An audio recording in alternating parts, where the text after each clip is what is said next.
Përshëndetje shenja krepit, kjo është panorama i interpretimit javor.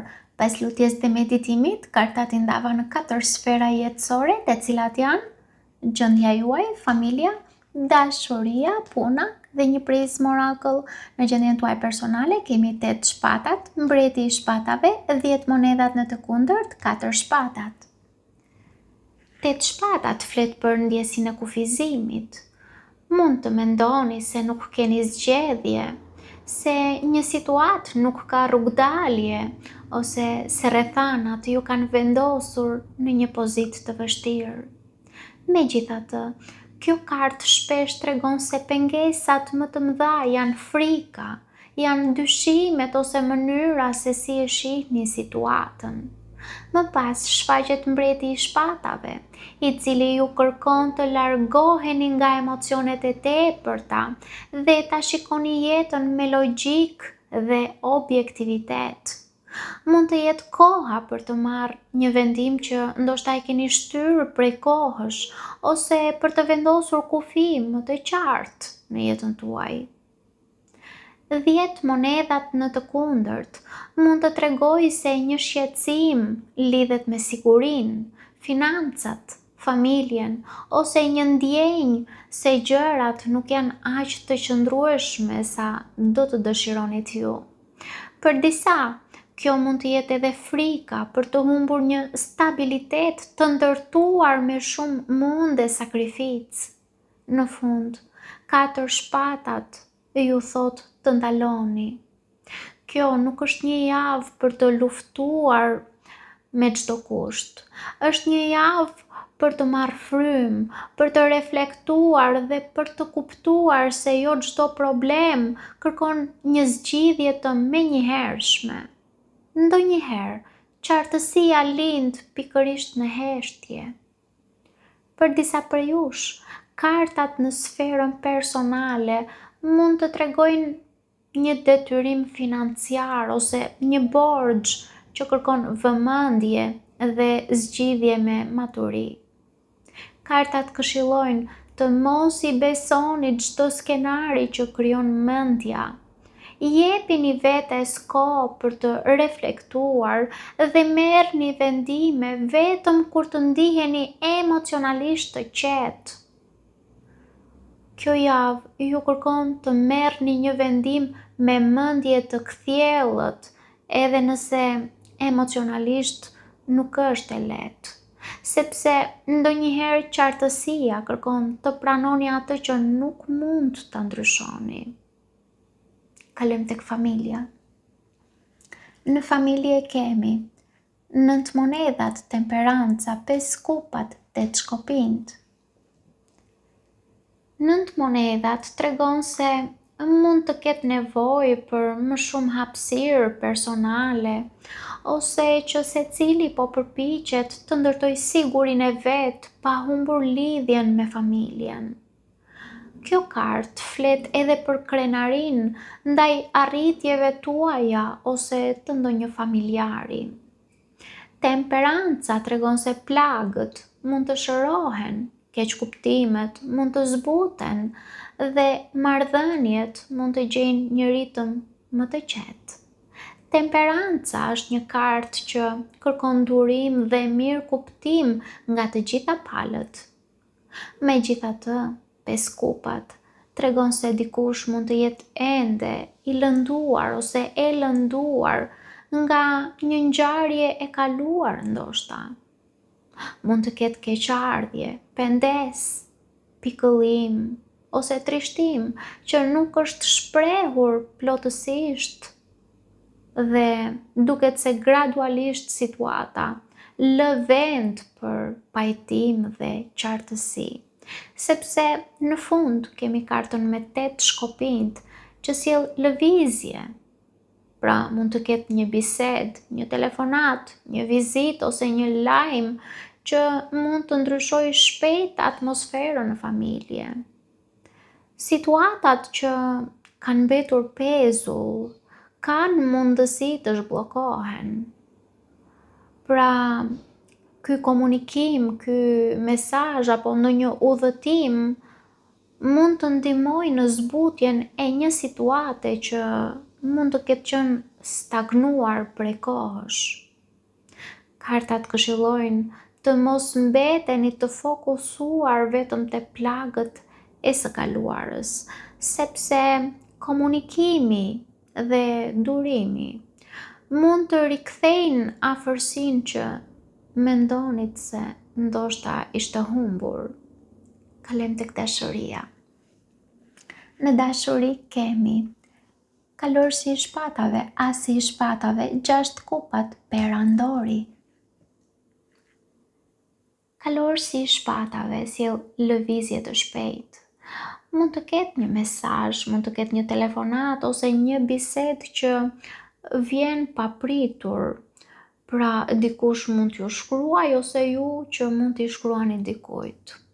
Megjithatë, kalorësi i shpatave gjithashtu paralajmëron edhe për fjalë të nxituara ose reagime impulsive.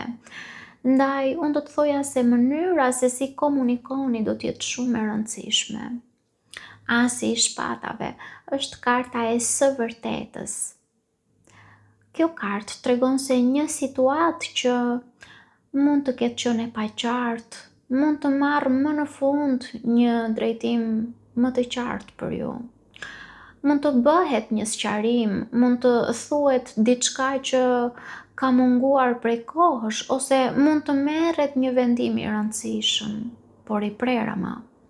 6 kupat sjell një energji shumë të ngrohtë.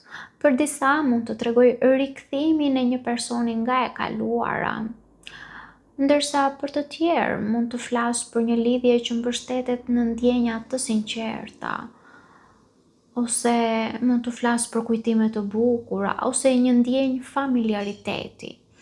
Por unë do të thoja se 6 kupat nuk tregon gjithmonë nostalgji apo rikthim fizik të dikujt. 6 kupat mund të tregojë gjithashtu që një lidhje evoluon nga një dinamike vjetër në një etapë më të pjekur. Në fund, perandori tregon stabilitet dhe seriozitet. Perandori sugjeron se pas gjithë sqarimeve, marrëdhënia mund të marrë një drejtim më të arsyeshëm. Për disa prej jush, perandori mund të përfaqësojë një person të rëndësishëm që luan rol vendimtar në jetën sentimentale. Pra, mua më përcillet energjia e një bisede të sinqertë që mund ta ndryshojë rrjedhën e një situate romantike. Duke sjellë qartësi aty ku më parë mund të ketë pasur konfuzion. Për disa nga ju, një lidhje me rrënjë në të kaluarën mund të marrë një drejtim më të pjekur dhe më të qëndrueshëm. Nëse ju jeni në një marrëdhënie, kjo është një javë ku mund të vendosen themele më të forta për të ardhmen. Nëse ju jeni beqar ose beqare, një bisedë ose një rikthim nga e kaluara mund të ndryshojë mënyrën se si ju e shihni dashurinë. Kartat këshillojnë të mos lini vend për supozime, por flisni hapur, dëgjoni me vëmendje dhe mos lejoni që krenaria të pengojë një sqarim të nevojshëm. Kalojmë tek puna.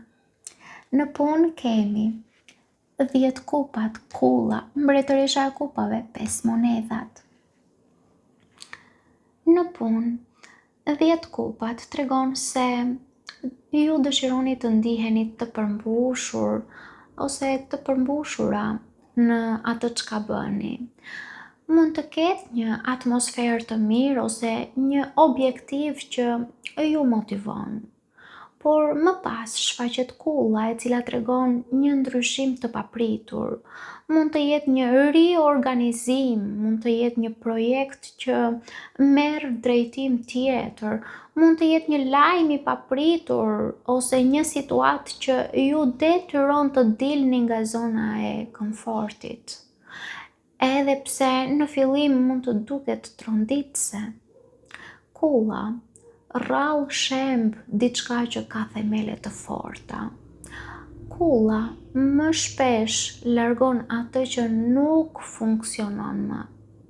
Mbretëresha e kupave ju kujton të mos reagoni vetëm nga emocioni.